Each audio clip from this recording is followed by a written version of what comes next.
तुम बैठो, मैं बता कर आती हूँ उसे तुम आए हो, लेकिन उससे मिलने नहीं आए हो। कोई जरूरत नहीं, बस 2 मिनट की बात है। तुमसे कहनी है, उसको सुनानी है।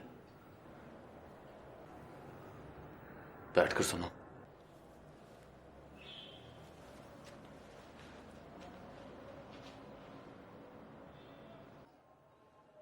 सुना है मिनिस्टर जकी अहमद से कोई बात चल रही है उसकी, और ये भी सुना है कि बात शायद पक्की होगी।